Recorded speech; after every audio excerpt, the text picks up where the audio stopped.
chopped and not slop culture for me. I was introduced to it when I went down to Houston in 2014. That's when Okay. I really started like visiting Houston a lot, like all through that area, I guess, of Mo City. Okay. Yeah. And so I had this friend, and he put me on to it because I was already familiar with DJ Screw, of course. Hmm. But I was like, man, I would really love if I can listen to like Travis Scott's his rodeo days before rodeo. I was like, dang, if somebody can chop and screw that, that'd be tight. So then my friend was like, well, you know, we got Slim K and OG Ron C down here. He ain't even put me on yet. So that was my introduction. And then since then, like I really been like tuned in to like what y'all got going on. And That's what's up. That's what's it has up, man. been up That's love since for then. real. Yeah. And so like now, 2020, now we got you doing the you did the Metro Boomin and 21 Savage, chopped and Hmm. not slop that. And I saw how the world went crazy for that one.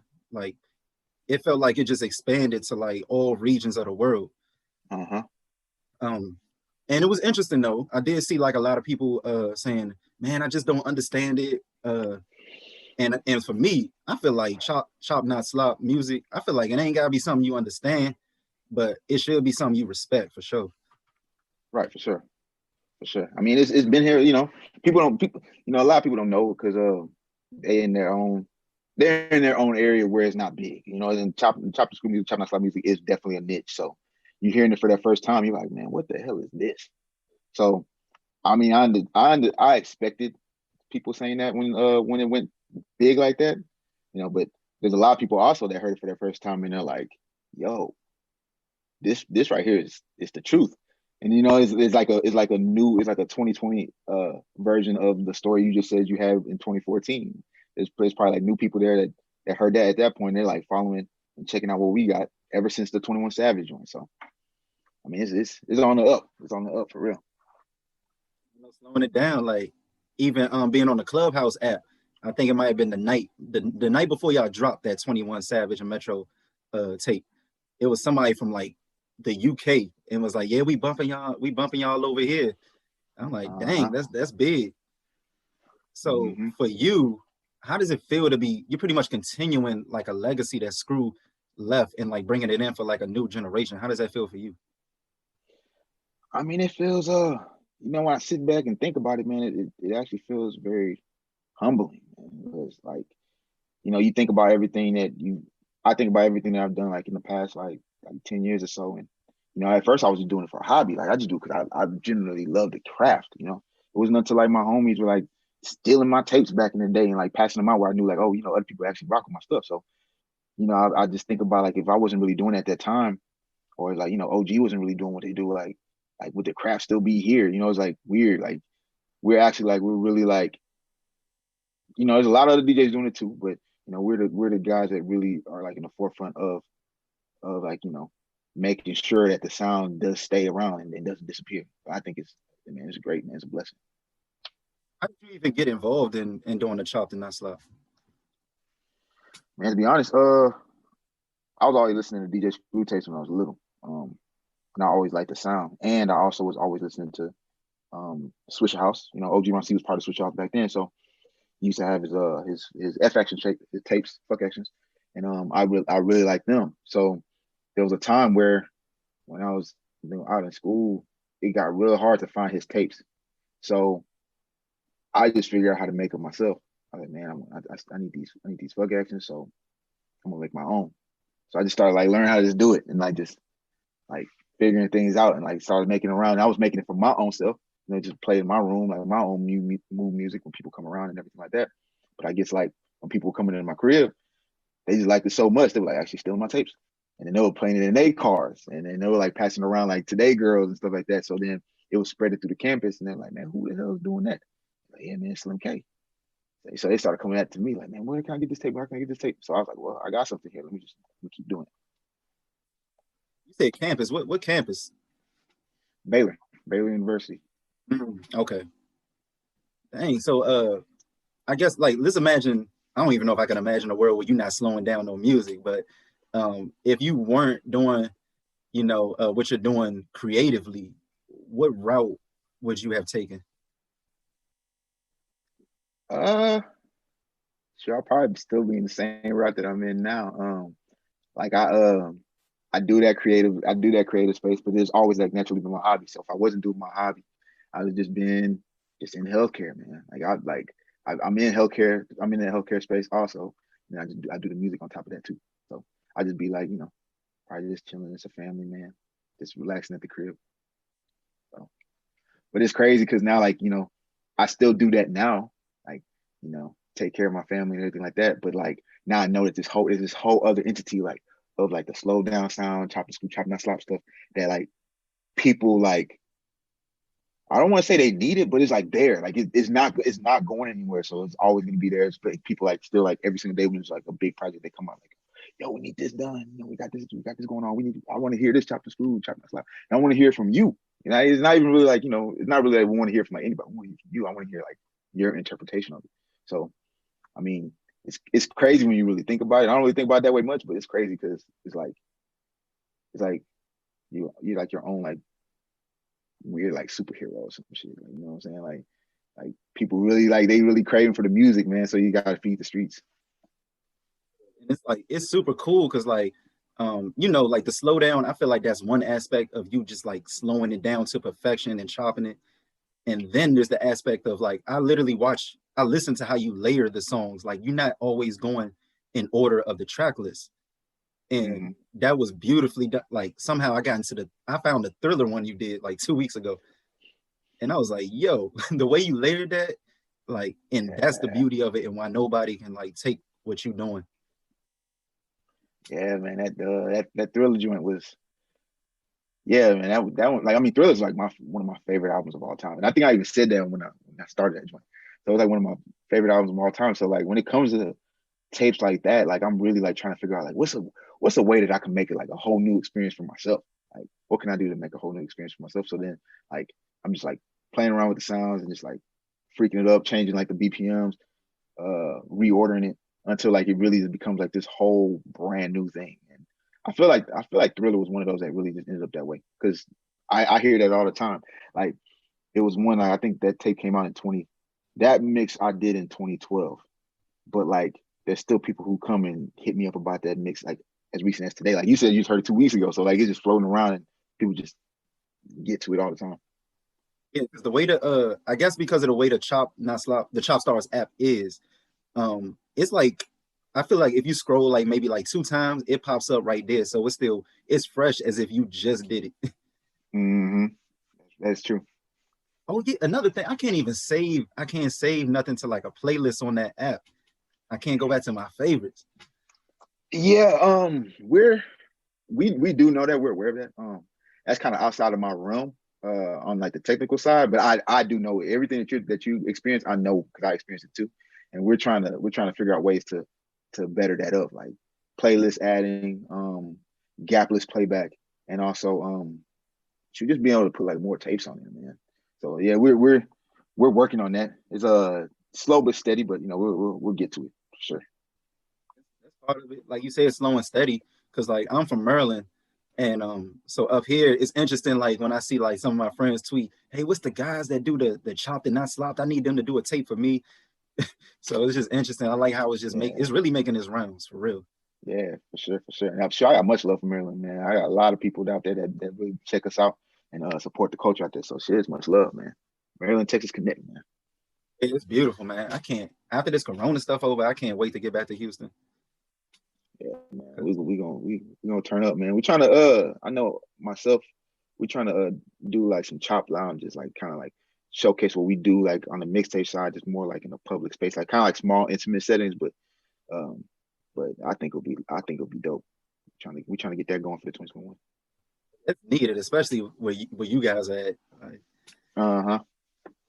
Sure. I love everything about Houston. Like even the food. Like the food, one of my favorite things. Just to go down there and eat. Oh yeah, for sure, man. What's your favorite spot? Get over Lotus Seafood. You had that? Yeah, yeah, That's my yeah. spot. Yeah, that's the spot right there for real. The names got me at first because they was naming everything like the crack sauce, the loud pack. Uh-huh. I Yep. was like, nah, this is good. I don't even want that Whataburger. I'm going to Lotus. Whataburger good too though. I mean, if you want that quick meal. And then it just turned into a whole different world when, like, if I go to the Whataburger that's close to Bissonnette, and then all of a sudden I'm ordering food, but then here comes like a prostitute asking, "Do I need some seafood?" Yeah. I'm like, okay, I Yep, see for why. sure. That's why Drake be down here a lot. I see. Uh, Drake be yep. down here. But Yeah, what's man. what's next for you? Like in terms of like creatively, what you trying to do? Creatively, I'm just trying to push the boundaries mainly on genres, man. And places where you may hear like the music. I know it's always been like foundation wise, it's always been like a mixtape thing, like where you just really just hear it underground, whether it be like on SoundCloud, Spinrilla, or something like that. So I'm trying, and we're trying as a collective to kind of move more to uh, more projects on the DSPs, um, for more public consumption. Um, Trying to see if we can get like television placements, things like that. Like we're trying to branch it out a little bit more to, you know, hit like more audiences. Because I mean, a lot of people do know about like chop and screw music, chop not slot music, but not too many people know exactly where to find it. So trying to figure out ways to get it out to the more masses. And I mean, and part of it is also like, continuing to build the app, get the app out there more too. It's wonderful, and I know I keep going back to that Metro and 21 Savage, but it just felt Mm-hmm. like one of the first times where like it was like um promoted like on a higher Yeah, level.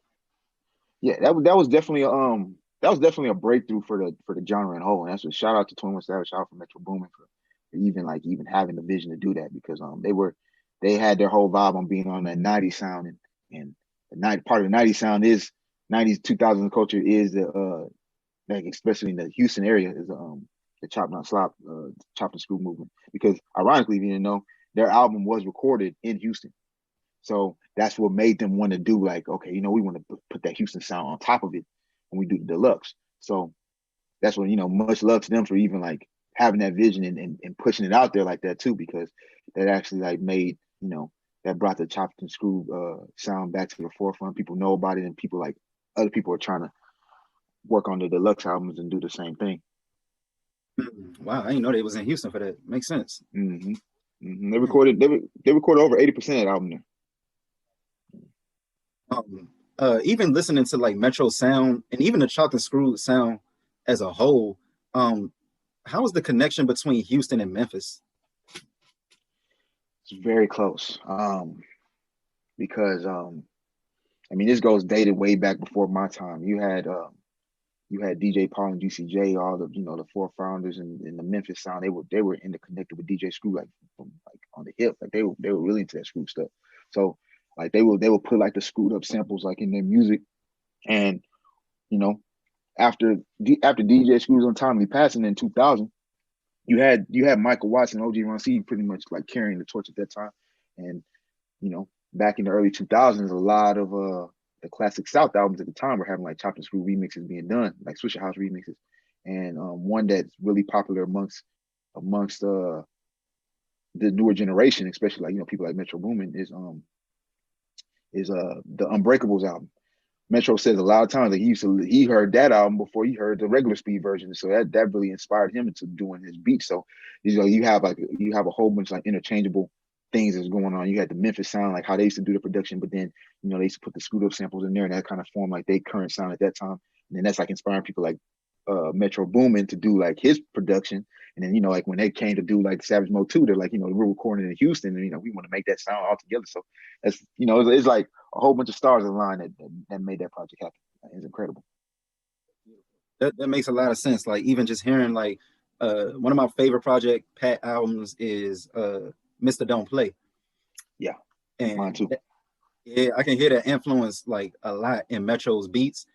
And even when I think every time I listen to the regular version, I'll be like, dang, I need that like chopped and not slop. 'Cause Hmm.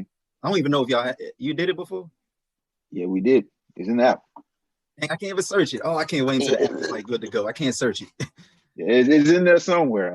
It's definitely in there somewhere. We gotta dig it out and pull it to the top, but it's there. We did that. I don't know when we did that, but it's there. I know I did it. appreciate the app for what it is, because when I think about it, it's like thinking back to when Screw was just digging through crates and throwing stuff on top of Uh-huh. his turntables, and that's how the app feels. Even though I'm scrolling, it's symbolic to that. Uh-huh. That's the vibe that we were trying to go with. And then you run into like a random tape, like you with a random title, you don't even know what that is, and you dig into it, and you find a playlist, and you're like, oh, okay, oh, this tape here has these songs. Okay, let me run through it and see what this actual mix is talking about. Yeah, that was the whole vibe that we were trying to do with that. What was it like? Well, shoot, you still in Houston. What is it like growing up in Houston though? Man, it's real laid back. Laid back, everything spread out. Like the vibe of a lot of people, you like to chill. Um, it's not too hype. I mean, in the club scene, it's hype though, but for the most part, I mean, you got to take long drives to do anything you want to do. Like you driving 30 minutes to get anywhere for the most part. So um, that's how I was raised on, like, jamming the screw tapes, because you pop one of those joints in and it's a constant sound. Like like a real screw tape. Like you got some people who chop and screw music, and then it's like the song, and then after the song it fades out, then you got the next song coming in. But you got like tapes that, like what we Chopstars do. You're playing, and then as you listen to it, you have transitions in there. You got everything. It's a constant sound. Like this, it sounds like one big song. So that's like that's like the embodiment of like just riding through the freeway, just being in that traffic, man. You just in there, just cruising. Like, we call like tapes like that like the long drive, like especially like the classic DJ Screw tape June 27th. Like the nickname down here is called Long Drive, because it's a song for like 40-30 minutes. But then if you got to make that 30-minute drive, you put the long drive in, you ride it through the town, you gonna just jam that tape the whole way. Because every time I go down there, I'm like, yo, like we'll be in one area and you'll be like, all right, we about to go here. I'm thinking it's about to be like a 5 minute drive. It'd be like 40 It's minutes 30. away. Yep, Yeah. yep. And we all Wow, say it's man. up the street too. Yeah. And then the traffic, y'all traffic is different. It is different. It's different. That's why, I mean, that's why, it's always moving slow. So that's why, it's a perfect. That's my perfect opportunity to jam them tapes, man. That's why I created for the most part, because I like to ride with them in the streets. I think that's probably like one of my favorite things. So sometimes like up here, Maryland, DC area, I feel like things just be moving so fast. Hmm. And like I be meditating. So sometimes I don't feel like just sitting still. I can't. If I'm just driving, I'll be like, I'm gonna throw on one of these Chop Not Slop albums and just cruise, take my time. Hmm. Exactly. That's one of the main reasons that we do it for. Just like that being, I feel like it's always beautiful when you can create a hobby out of something and then just take it to the next level. Oh yeah, for sure, for sure. I mean, that's a blessing. That's definitely a blessing within itself. Um, like it's always been a hobby, but then like I don't know. I guess it's like when like kind of I guess it's like God given talent for the most part, man. Because I mean, there's a lot of people who do it. There's a lot of people who do it, man. I'm not gonna lie, man. There's 100 DJs out there that's doing the same exact thing that I'm doing. But then there's something about the way that I do it that make people keep asking for it. So I figured that's like this my natural talent, so I'll just stick with it. And then eventually it was like a hobby. I was just doing it for free, but then I just figured I was like, okay, I'm spending so much time in it. I got to figure out how to make it. Put food on the table. Yeah. You're so highly sought after for these tapes, and that name Slim K is like it sticks out when you talk about chopped and not slop. How did you get the name Slim K? That was shoot. That's I was basically when I was in college. My frat brothers. We had two guys with one guy that was already there before me. They all called him K. So we all go by our short name. We just pretty much the first letter in our names. We just call each other like, man, what's up, D, what's up, K, what's up, whatever. But then like there was already a K there, and then I was up in there, and they were like, yo, there's already K, man. He's Slim K, because I was like really small. They were like, yeah, Slim K. So then that was like my name. That was like my name at school. But then like when the tape started floating around, I didn't really have a name. So I just well, I guess it's like a Slim K slowdown, and it just took off from there. Slow down. That's a brand. Uh-huh. Okay, is that brand? That's your brand. Yeah, it's part of my clothing line, Stay Creative. The slowdown is the moniker, just like kind of popping off with the whole like chop not slap scudo culture. I think you just dropped some merch today, didn't you? Just dropped a sweatshirt, and then some face masks. And yeah, staycreative.com. Black Friday still going on. 20% off everything, free shipping. I got it in my browser. I'm searching some stuff. Yeah. Can you rap at all? Nah. I mean, nah. They all weak styles. I do a little something on the mic here and there, but nah, man, I ain't getting paid for that. Nah, I don't know. I feel like I heard you rap it was like some space open on one of these tapes. Dang, I forgot which one it was, but I feel like you was rapping like really. Or was that OG Ron C? It might have been Ron C. It was either him or me. I've done a few of them. I'll be on there and I'll be like, oh yeah, there's some space for some beats, man. Let me just lay down a couple of bars real quick, and I'll just put down something. But it's, I always say I'm not a rapper, man. I'm not a rapper. But there's some people who actually like those weak guys, huh? I feel like you can rap even if you're not a rapper. You can. Yeah, I mean, I can do a little something. That's what I call them weak styles though, because they for free, but they pretty weak, man. Oh, man. I don't know. It sounds like you being modest with it. I don't know. But yeah, I mean, that's the whole thing, man. Oh, what's one of your favorite? I know you said you really enjoyed doing the Thriller, but like, what's some of your like favorite tapes that you chopped? Favorite tapes. All of them are like my favorite, but I know that's a generic answer. But the ones that are my favorite, the ones I guess I get a lot of feedback from. So that'd be like on the early days, it's like Drake Take Care. Other ones that stand out, Purple Children 6. Nice and Slow 44, Aaliyah Mix. Frank Ocean Purple Blonde. Shoot, it's the Savage Mode 2 is one of my favorites now because of what it's done. And then like, this other random mixes. I mean, I know I get a lot of great feedback from this mix. It's called the Stymian. It's a mix, it's all about like addressing depression and mental awareness and stuff like that, man. That's a fan favorite too. That one. Yeah, that one's pretty dope. Okay. True. Well, I ain't gonna hold too much of your time. I appreciate you. I appreciate what you do for the culture. Shoot, this is like my 5-year anniversary of listening to Chop Not Slop. So, and I'm glad to continue to keep listening. Much love, man. For real, man. Yeah, we're gonna keep putting the product out there, man. So there's gonna be a lot of stuff coming up soon. Yeah, I'm expecting it too. Yeah, for sure, man. All right. Well, if I don't talk to you soon, I'll definitely see you in one of these clubhouse rooms. Oh yeah, you definitely see me, man. I'm around. I'm not too hard to find. I had to get off there earlier. They over here trying to get Kevin Hart out of here. I did see that, but I wasn't able to listen to what was going on. But I'm pretty sure it's BS.